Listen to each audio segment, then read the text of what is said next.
지난달 국산차 판매량 상위권에 반가운 이름이 올랐습니다. 현대기아차뿐이었던 상위 10위권에 쌍용차가 들어온 건데요. 토레스 생산량이 늘어나면서 스포츠지랑 판매량이 비슷해졌고 셀토스, 팰리세이드, G80, 소나타, K5보다도 판매량이 많았습니다. 토레스의 인기가 단순히 인터넷에서만 있는 여론이 아니라 실제 판매량으로까지 이어지고 있다는 거에서 의미가 굉장히 큰 것 같습니다. 분위기가 상당히 좋은데 최근에 제가 쌍용차가 특정 신차를 출시하지 않으면 성공을 보장할 수 없다는 내용을 여러 번 내보내드렸죠. 이스타나를 계승한 미니밴도 있어야 하고 돈이 되는 넥선 라인업을 재정비해야 한다는 게 대표적이었습니다. 그런데 그런 생각도 들더라고요. 다른 제조사라고 쌍용차의 성공을 가만 보고 있진 않을 거잖아요. 오늘은 다른 제조사들이 출시하는 순간 쌍용차가 위험해질 수 있는 신차에 대해서 알아보겠습니다. 지금 쌍용차의 모델 라인업을 보면 확실히 SUV 전문 브랜드로 구축하고 있다는 게 보입니다. 유일한 세단이었던 체어맨을 단종시킨 뒤로 이제는 언급도 안 되고 있을 정도고요. 칼리스타 같은 투도어 스포츠카 같은 건 당연히 기대도 안 됩니다. 지금 있는 차들을 보면 티볼리, 코란도, 토레스, 렉스턴, 렉선 스포츠 이런 차들이 있고요. 앞으로 KR10이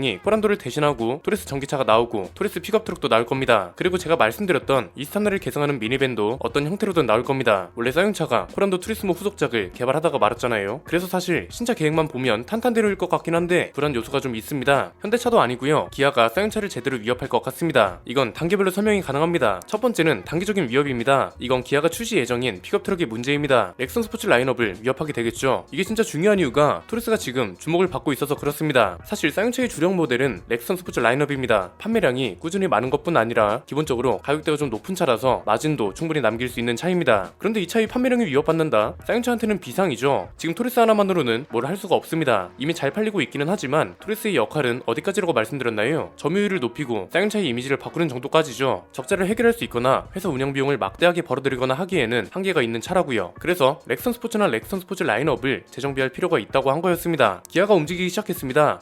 2027년까지 전기차만 14종을 출시한다고 했는데 여기에 전기 픽업 트럭도 포함됩니다. 이게 아직은 국내에도 판매하는 줄 확실하지는 않지만 어차피 국내에서 생산하기 때문에 국내 판매를 하지 않을 이유도 없습니다. 한 2년 뒤쯤이면 렉선 스포츠도 가솔린 모델이 있을지는 모르겠습니다. 그런데 하이브리드 모델이나 전기차가 바로 나오기는 힘들어 보이거든요. 이렇게 되면 기아 픽업 트럭한테 수요를 뺏길 수밖에 없습니다. 이게 현실이 되면 렉선 스포츠가 무너지고 쌍용차는 이익이 줄어드니까 운영이 점점 힘들어지겠죠. 그렇다고 쌍용차가 어떤 경쟁 모델이 등장했다고 바로 대응을 할 수 있을 만큼 돈이 있는 회사도 아니라서 신차 계획 순서라도 좀 바꾸면 좋지 않을까 싶습니다. 기아 픽업 트럭이 산타크루즈처럼 나올 것 같진 않습니다. 만약에 산타크루즈처럼 나오면 땡큐죠. 렉선 스포츠보다 작기도 하고 미국에서도 큰 인기를 끌지 못한 차잖아요. 그런데 기아 픽업 트럭은 산타크루즈보다 크게 나오고 상품성도 분명 다를 겁니다. 산타크루즈가 교훈이 됐을 거라서 기아도 생각이 있다면 산타크루즈처럼 내놓지는 못할 겁니다. 두 번째는 중장기적인 문제인데 카니발 하이브리드가 곧 등장한다는 겁니다. 이건 쌍용차가 이스타나를 개성하는 미니밴을 출시했을 때 문제가 생기죠. 지금 국내 미니밴 시장은 카니발이 독점하고 있습니다. 지난번에 관련 영상에서 스타리아는 왜 빼내는 사람들이 좀 있더라고요. 카니발이 싫다고 스타리아로 가는 사람이 있긴 한가요? 카니발은 승용 미니밴이고 스타리아는 여전히 사용차 느낌이 있어서 이 둘이 겹친다고 생각하는 사람들은 거의 없을 것 같은데요. 쌍용차가 미니밴을 출시하면 하이브리드 정도는 나와줘야 위협이 좀 될 것 같습니다. 쌍용차도 미니밴은 좀 진심으로 생각해 볼 만한 게 미니밴이 중요한 이유는 뭐라고 했나요? 카니발이 독점하고 있는 시장이기 때문에 수요를 뺏어 오더라도 큰 규모를 뺏어올 수 있다는 게 첫 번째죠. 100명의 고객을 5명이 나누는 것보단 2명이 나누는 게 큰 건 당연한 거니까요. 그리고 기본적으로 차 가격도 토레스보다 비싸기 때문에 이익도 충분히 남길 수 있다는 게 있습니다. 그런데 카니발 하이브리드가 등장하면 카니발은 또 다른 수요층이 생겨버리는 겁니다. 이렇게 되면 쌍용차가 미니밴을 출시한다고 해도 카니발이 받을 위협이 크게 줄어든다는 거죠. 반대로 말하면 미니밴 고정 수요 파일을 크게 가져올 수 없다는 말이 되기도 하고요. 지금은 쌍용차의 모든 신차에 확신이 있어야 하는 상황입니다. 하나라도 휘청이면 타격이 너무 큽니다. 어차피 시간이 아예 없는 건 아닙니다. 카니발 하이브리드가 빠르면 페이스리프트 때 추가된다고 하잖아요. 어차피 지금은 쌍용차의 미니밴이 없으니까 크게 상관은 없을 겁니다. 다만 좀 아쉬운 건 카니발 하이브리드가 나오기 전에 쌍용차 미니밴이 어느 정도 시장을 형성하고 기아가 나중에 들어오는 그림이 더 좋았을 거라는 거죠. 대신 뭐 아예 돌파구가 없는 건 아닙니다. 오히려 픽업 트럭 쪽보다는 여기가 더 수월할 겁니다. 픽업 트럭은 렉선 스포츠의 수요를 기아가 뺏어가는 구도잖아요. 렉선 스포츠는 그동안 픽업 트럭 시장을 독점해왔기 때문에 상품성이 떨어지는 건 당연합니다. 경쟁 모델이 없으니까 견제할 필요도 없고 굳이 막 연식 변경 같은 걸 적극적으로 할 필요도 없었으니까요. 이렇게 되면 경쟁사 입장에선 땡큐입니다. 예를 들어서 그랜저나 소렌토처럼 원래 잘 팔리는 차들을 잡기 위해 들어가는 개발 비용이나 시간이 100이라고 가정해 볼까요? 이럴 경우에 렉슨 스포츠같이 독점 시장에 있는 차는 상품성 개선이 적극적이지 않은 차들이라 50 정도만 들여도 충분하다는 겁니다. 이걸 반대로 생각하면 카니발도 지금 독점 시장입니다. 잘 생각하면 답이 보이는 게 카니발이 진짜 너무 완벽한 차라 한국 시장을 독점하는 거라고 생각하시면 안 됩니다. 그렇게 따지면 미국 시장에서 퍼시픽하나 오디세이 같은 차들을 씹어 먹었어야죠. 그런데 판매량을 보면 그렇지 않거든요. 이 소리는 뭐냐면 국내 시장에 최적화되어 있는 차라는 거고 이 최적화 내용만 잘 대응하면 하면 충분히 카니발을 잡을 수 있다는 소리가 됩니다. 버스 전용 차로나 세제 혜택 같은 국가적 혜택하고 슬라이딩 도어 같은 상품성 측면의 견제만 잘하면 된다는 겁니다. 대신 이제 하이브리드 모델을 어떻게 대응하느냐가 관건이 될 겁니다. 이것도 방법이 없는 건 아닙니다. 사실 하이브리드 모델을 만드는 게 가장 확실하고 좋은 방법이긴 하죠. 그런데 이건 지금 불가능합니다. 전기차 개발하는 데에도 돈이 엄청나게 들어갈 텐데 하이브리드 파워트레인을 언제 개발하고 연구하겠어요. 이건 토레스에서 힌트를 얻으면 될 것 같습니다. 지금 있는 저배기량 터보 가솔린 엔진 있죠? 이걸로 저공해차 인증만 받아도 카니발 하이브리드를 간접적으로 대응할 수 있을 겁니다. 토레스도 저공해차 인증을 받아서 혜택을 받잖아요. 직접적으로 영향을 줄 수 없다면 간접적으로라도 영향을 줘야 하는 거라서 이런 방향으로도 고민을 하면 좋을 것 같네요. 세 번째는 완전 장기적인 문제입니다. 기아가 새 공장을 짓고 있다는 걸 잘 견제해야 합니다. 이 공장에서 새로운 전기차들이 생산된다는 게 문제죠. 기아는 물량 공세가 가능해지는 겁니다. 화성에 4공장을 새로 지으면서 이걸 전기차 전용 공장으로 만들 예정이거든요. 당연히 여기서 전기 픽업 트럭도 생산합니다. 이렇게 되면 기아는 어떤 게 가능해지나요? 미국의 인플레 감축법 때문에 미국에서 판매되는 전기차는 미국 현지에서 생산을 해야 합니다. 결국 미국 배정 물량만큼 한국 공장에는 여유가 생기는 거라서 국내 생산 물량이 확 늘어나게 됩니다. 이거 지금 상황하고는 전혀 다른 겁니다. 지금은 대기 기간이 18개월 정도 걸린다고 하는데 전기 픽업 트럭이랑 카니발 하이브리드가 판매되는 건 최소 2년 뒤부터입니다. 이때는 이미 미국 공장도 가동하고 새 공장도 가동될 때라서 대기 기간이 지금처럼 심각하지 않을 거란 말이죠. 공장이 중요한 이유는 뭔가요? 월 생산량에 한계가 있기 때문이죠. 생산량 한계가 중요한 이유가 사용차는 지금 공장이라고 해봤자 평택 공장이 전부입니다. 생산량을 늘리려면 공장을 새로 짓거나 아예 공장 라인을 늘려야 하는데 돈이 천문학적으로 들어간다는 게 문제죠. 이건 사용차가 당장 할 수 있는 일이 아닙니다. 문제는 지금 평택 공장이 생산 가능 대수도 엄청나게 높지 않다는 거에 있죠. 분류 생산이 가능하다는 장점이 있지만 차종이 늘어날수록 파일을 나눠 먹어야 합니다. 생산량이 있어야 판매량이 잡히고 그래야 회사도 수익이 나는 겁니다. 계약량이 아무리 많으면 뭐하나요? 공장을 새로 짓는 데에만 수조 원이 들어갑니다. 라인을 늘리는 데에만 수천억이 들어가고요. 이건 지금 사용차 재정 상황에서 가능한 일이 아닙니다. 그래서 문제라는 겁니다. 이게 판매량 싸움이 되거나 점유율 싸움이 되거나 해야 하거든요. 그런데 지금 신차도 대응을 못하고 생산량 차이도 크다? 이건 사용차의 징크스가 다시 오지 말란 법도 없다는 겁니다. 사용차는 항상 어땠나요? 새 회사에 인수될 때마다 신차가 나와서 첫 번째 주자는 그나마 반응이 괜찮았는데 그대로 좋은 반응을 이어가지 못했죠. 그래서 맨날 잘 나가구나 싶다가도 꼬꾸라졌던 게 사용차고 이게 한두 번이 아니라는 것도 큰 문제입니다. 만약 이번에도 경쟁 모델 대응을 못한다면 이런 악재가 다시 오지 말란 법도 없고 이제는 사용차만이 문제가 아니라 KG 그룹에도 타격이 클 겁니다. 소비자들이 원하는 게 뭔지를 잘 파고들면 정답은 어떻게든 나온다고 봅니다. 소비자들이 지금 원하는 건 현대기아차를 대체할 만한 차입니다. 현대기아차가 나쁘다는 게 아니라 지금은 솔직히 선택지가 너무 재미없습니다. 중형 SUV 하면 떠오르는 차가 소렌토랑 산타페밖에 없습니다. 대형 SUV도 펠리세이드가 전부고요. 미니밴 하면 카니발하고 사용차, 픽업트럭 하면 넥선 스포츠와 기아 픽업트럭 이렇게 좀 다양해지길 원하는 게 소비자입니다. 일단 다행인 건 틈새 시장 주도권을 사용차가 쥐고 있다는 거라서 이걸 잘 활용하면 부활뿐만 아니라 성장까지 성공할 수 있다고 봅니다. 오늘 내용은 여기까지입니다. 내용이 유익하셨다면 구독과 좋아요 알림 설정 부탁드립니다. 저는 김승현 안PD 스포일러 안PD였습니다. 감사합니다.